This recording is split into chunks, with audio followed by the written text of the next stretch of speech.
Welcome to the Space in Between podcast, a series where we will talk about everything and anything mental performance in a bite-sized fashion. This is Sienna and I am here with Frida. We are both certified mental performance consultants from Ireland and Sweden. I'm from Ireland, Frida is from Sweden. And on this podcast, we share our knowledge and passion for all things sport and performance psychology. This includes all things mindset, exercise, sport, everyday life, and insights into how we help ourselves and others with developing our mindset. Frida, what are we talking about today? We are going to talk about 4 things that confident athletes do differently. And 4 things that you can do Exactly. to be a confident athlete or just become a more confident person. Because I'm looking at the 4 things that we're discussing and it doesn't necessarily have to even be specific to sport. That's absolutely true. Yeah. All right. So what's the first thing? The first thing we're going to talk about is focusing on what you can control. And it's one of those things that feels like sort of basic thing. Focus on what you can control. But a lot of the stuff that we talk about, and especially what confident athletes do and what the best of the best do, it's the basics and they do them very well. Yeah. And they know that if I focus on what I can control, then the rest will take care of itself. Yeah. And we always hear people saying control the controllables. Yeah. Which is a great piece of advice as long as people know what those things are. Because sometimes we can feel like we're focusing on what we can control, but maybe it's not necessarily fully within our control. And like I think 2 big ones is like focusing on mistakes, so past mistakes, or maybe the potential of making future mistakes, and focusing on the outcome. And because those things are outside your control, you will feel out of control and less confident when you focus on them. Yeah, and of course that's not helpful.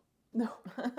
And it's easy to sit here and say these things. I even think about just my everyday life. There are many times when I am focusing on things that don't serve me or that are outside of my control.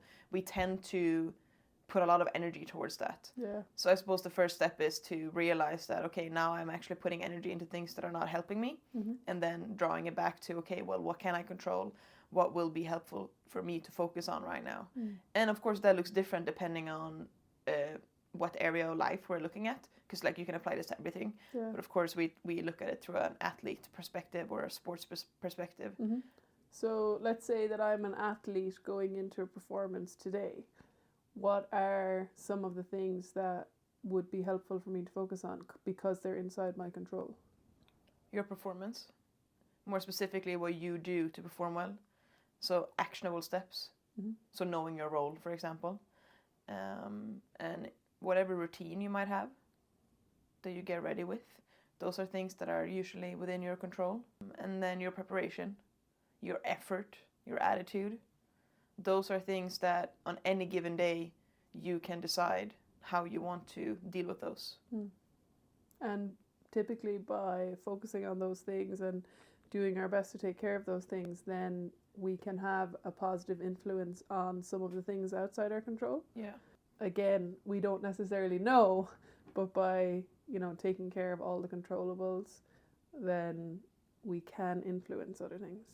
And something that we like to bring it back to when we work with athletes and teams. So there's a lot of things that we've already mentioned that will be outside your control, right? So let's say it's a past mistake, or maybe the opposite team is annoying you, the ref did something and you're like, what, that's not a good call, etc. Those things take energy, right? So one of the key things that we talk about is responding to all of those things outside of your control, because that response is within your control. So how can you take control and in that sense also feel more confident, be more confident by taking control of that moment and situation? Yeah, we can really use the response to tell ourselves, well, like regardless of what happens, I can respond. Yeah. Because there's going to be so many unknowns. Yeah. In whatever it is that we're doing. Yeah. What would be a quick tool that someone could take from just this first point, focus on what you can control and apply to their life? Well, when I think about what I often come back to for myself and with athletes is very simple, and we can make it like 3 steps. Sometimes for myself, when I'm performing, it's nearly 2 steps. It's like, regardless of what just happened, if it was a mistake, if it was the best shot that I ever hit, it's like I bring my attention to my breath. So like I take a deep breath, and then I ask myself, okay, what's important now? So what am I going to focus on? And typically that is the next actionable step. So I'm not hanging out too long with whatever just happened. And I think that's important because there is going to be times when you do focus on a mistake and you do get annoyed at someone else and something is frustrating you and you wonder how this game is going to go.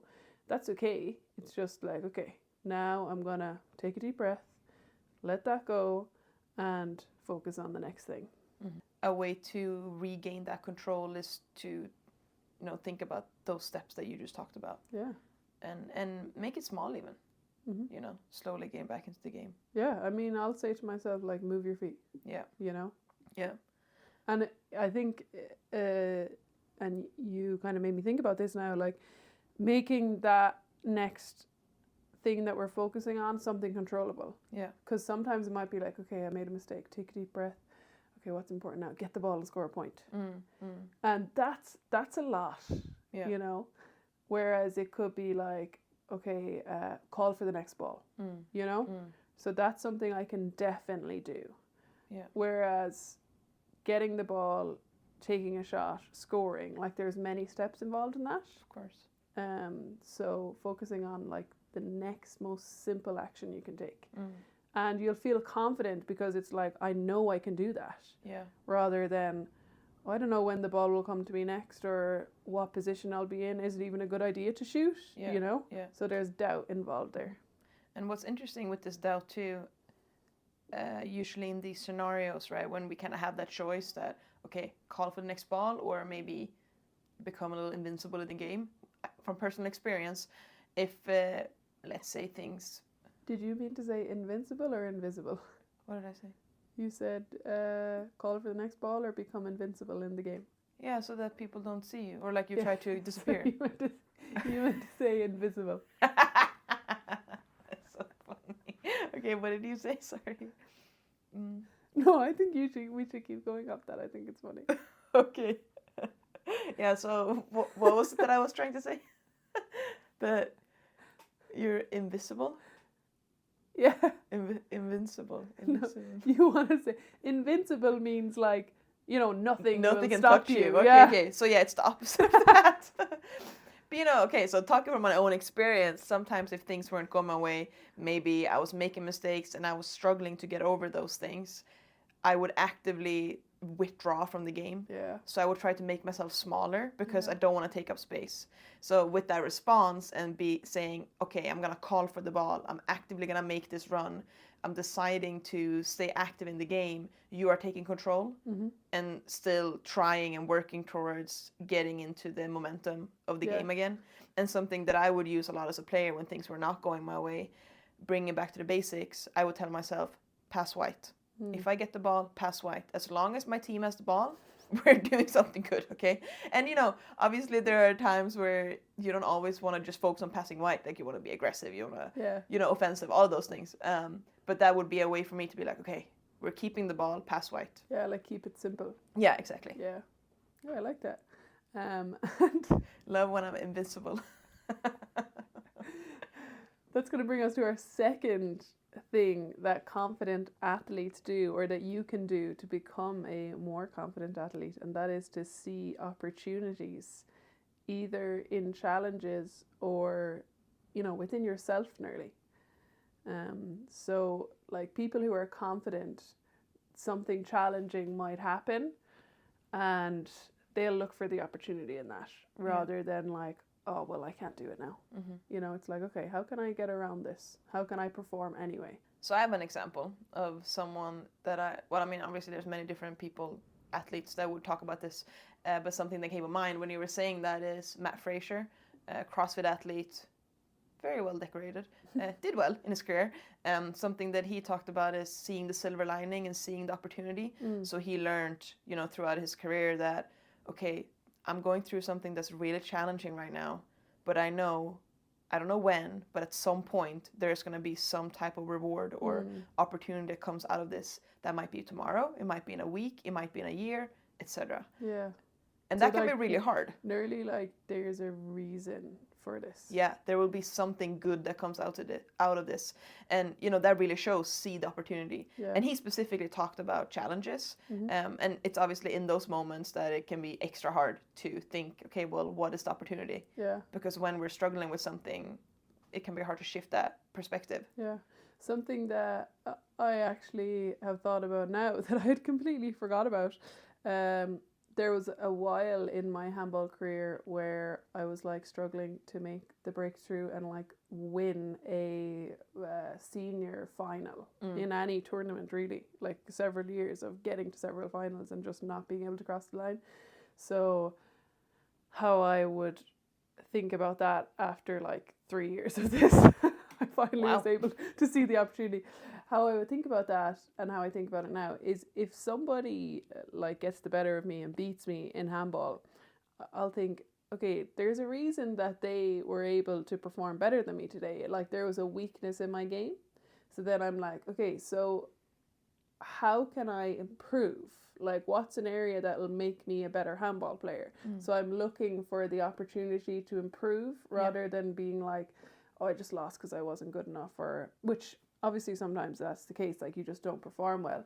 But even then it's like, okay, so how can I prepare better? How can I prepare myself to perform better in this situation? So like looking for ways to grow rather than just kind of picking apart what you did wrong. Yeah.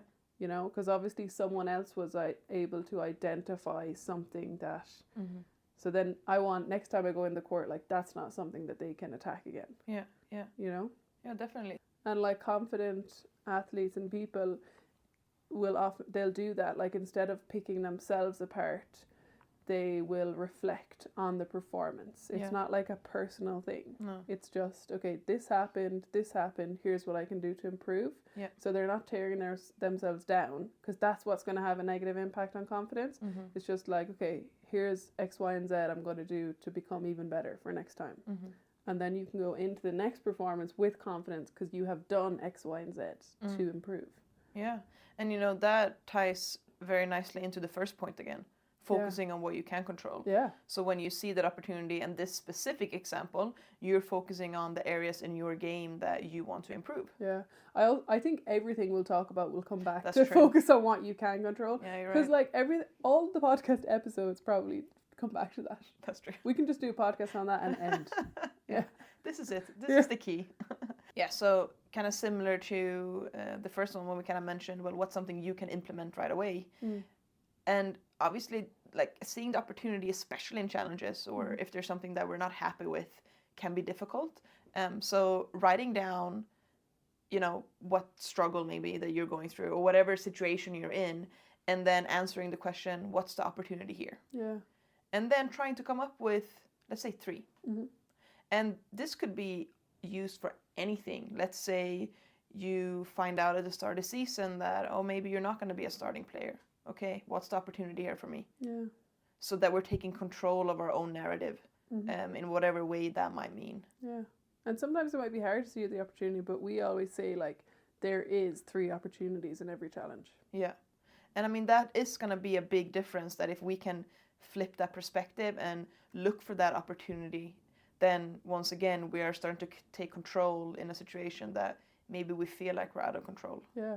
And like I can think about many situations where I thought like, oh, this is like such a challenge, I don't know how I'm going to get through this. And then in hindsight, it was like, oh, I learned so much, and that was actually nearly turned into something that helped me in the long term.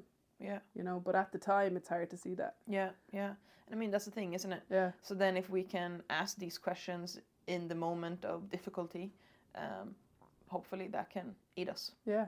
And I think that brings us perfectly to the next thing that we're going to talk about, because sometimes you don't know what the opportunity is. Yeah. And something that confident athletes and people do is they embrace the unknown. Yes, Jana, what does it mean?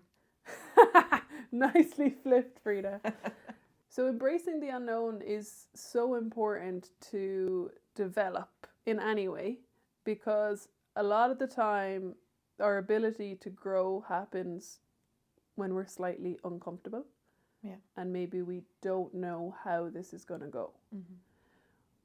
But in doing that more often, like kind of being like, I don't know how this is going to go, but I'm going to go for it, nearly, then we can build confidence in our ability to adapt to anything that's going on around us. Yeah. And we know that I'll figure out a way. Mm-hmm. You know, so even if there's uncertainty, we trust that I know what I'm doing. Yeah. I think what you're talking about right now is a key point in any high performance person or athlete or whatever area in life. It's the confidence in one's ability to adapt to the unknown. Yeah. So regardless of what happens, I know that I can handle whatever will come at me. Regardless of what happens, I will be able to navigate that. And that is a massive part in being able to embrace the unknown. Yeah, and I would even say, like, that's what true confidence really comes down to, is I know that I can perform, or I have the skill set to do this regardless of what happens. Rather than sometimes it might be like, if X, Y, and Z happens, I can do well. Yeah. Like, that's very fragile. Yeah. In terms of confidence. It's like, if everything goes perfectly, I'll do really well. Yeah. Whereas true confidence is like, there can be challenges and I know that I'm going to crush this. Mm-hmm. You know? Mm-hmm. So yeah, embracing the unknown is one of the most important things, and kind of nearly a hard thing to do, because sometimes, like, you might have that little bit of self-doubt. It's like, I actually don't know how this is going to go. Mm-hmm. But I still back myself. Yeah. You know? Yeah. So a small, like, confidence, now I'm thinking about something entirely different, but confidence isn't necessarily always thinking, oh yeah, I'm going to do amazing. It's having self-doubt. Like, I actually don't know how this is going to go. I actually don't know if I will perform at my usual level. But even with that doubt, being able to go out there and execute your game plan to the best of your ability on that day. Yeah. It's interesting. Yeah. Well, that's good. It made me think of Michael Phelps, and I mean, I'm sure we have talked about this story many times, that he would, like, I can't remember exactly his quote now, so this is going to be a paraphrase, but it was something like, you know, whatever setback or thing that could go wrong, that could possibly happen, like, he had prepared for. Yeah. So he had thought about a lot of those unknowns, and then whatever was going to be thrown at him, he knew that I can respond to that. Yeah. And I mean, that example is from when his water filled up. No, sorry, his goggles filled up with water in the Olympics, and he still won the race. I know. And got the gold medal. You know, so like, that's an example of someone that really took it all the way. Yeah, absolutely. And like, those two things really go hand in hand, like seeing the opportunity, nearly preparing for the unknown if you can. And then being ready to embrace whatever unknowns come that you actually just didn't think about. Yeah. And I think from personal example or experience as well, sometimes when something unknown happens, maybe our first response can be like, oh no, I don't like this. Yeah. But then allowing ourselves to sit in that for a little bit and then take a step back and be like, okay, this is happening. And this is how I want to, you know, go forward with this. Yeah, I mean, I think something that I do a bit too often in my life is like, I don't know how this is going to go, but let's just do it anyway. Yeah, there you go. It's going well so far, guys. Yeah, that's true. Yeah. Something is working. Yeah. I suppose we'll move on to the last one then. Yeah. So I nearly forgot it. Yeah, I know. Aren't you funny? So the last thing that we're going to talk about is that confident athletes are people. They have a goldfish memory. Why is this important, Rita? Well, there's a lot of things that there's no point in hanging on to them. You know, if we go back to, I suppose, mistakes as an easy one, or setbacks in a performance, when we are hanging on to those things, we're not in the present moment. When we're not in the present moment, we're not, one, focusing on ourselves, two, doing what we can to perform at our best. Yeah. Because it's in the present we do that. Yeah. I'm thinking about I can't remember the name of the golfer, but this was years ago, and I read about it in a sports psychology book, obviously. This golf player doing an interview after like a major tournament, and they were tipped to do amazingly, you know, and I think they underperformed anyway on this particular day. And then in the interviews afterwards, you know, the people asking questions were like, oh yeah, you made this mistake, and you know, this mistake and this mistake, and he was just like, I don't know what you're talking about. And they're like, no, when you were at this hole, you know, you should have done this, but you didn't. And he's like, I have no idea what you're talking about. He just kept going like that. Yeah. And then, So like, he later explained that, like, I'm not going to dwell on those things Yeah. because I have more golf to play. yeah. And, like, I thought that was a funny way of showing, like, no, seriously, I don't want to talk about it. Yeah. Because, like, the longer we spend dwelling on those things, then the more impact they can have. Obviously, there's a time to reflect and learn, Of course. but when typically right before the performance or when you're in the middle of it is not the time to do that. No. Yeah. You sharing this story made me think of Roger Federer and his speech at that graduation. I don't last year. I don't remember again exactly what he said. But what was the thing he said about the points? Oh, like he has lost most of the points he's ever played in tennis. Yeah. So Yeah. I think about tennis as a sport too, where every ball literally matters, similar Yeah. to handball. You are gonna lose so many points in your Yeah. career. But they don't dwell on those because if they did, for example, they might be like, oh, I won't shoot this time because I've missed the last or whatever percentage. Yeah. You know? Yeah. And I even think on the opposite end of that, if going into a performance, for example, if you have like beaten this team or like this player well in your last one, like really focusing on that sometimes could even add pressure to you. So like we nearly want to go into every performance like it's a completely clean slate with Yeah. like some curiosity of like, oh, let's see how this goes nearly. Yeah, but sometimes we might just think, oh, focusing on the bad things is bad. Yeah. You know, but spending too much time like focusing on any of your previous performances when you're going into a new one can be unhelpful. I'm not saying all the time. Depends on the person, but it's important to be aware of that as well. Yeah, and I think something with this specifically when it comes to people at the top or whatever they're doing is that they are there because they have failed over and over and over and over again. You know, like all of those missed shots, they meant something. Yeah. Because if you're avoiding that, you're also avoiding the success. So with that comes having a goldfish memory, because otherwise it would be very hard to keep going. Yeah, if you're just thinking about all the things that you've missed. But I really hope that you won't have a goldfish memory when it comes to this podcast. That's true. I was waiting to say that. You'll be preparing the whole 26 I didn't prep minutes. anything else. Worked out well. Yeah. Yeah. Yes, as you can see, like with the things that we talked about today, with the 4 things confident athletes do, there are not any massive secrets. No. You know, it is at the end of the day basic. Yeah. With that said, though, those things are difficult to do. Yeah, absolutely. So definitely think about the list that we mentioned today, the 4 things. What's something that you want to work on a little bit more? Yeah. And bring that with you into your next week, month, year. All 4, sure, go for it. And keep working on it to become a more confident athlete. Yeah. And keep using the space in between.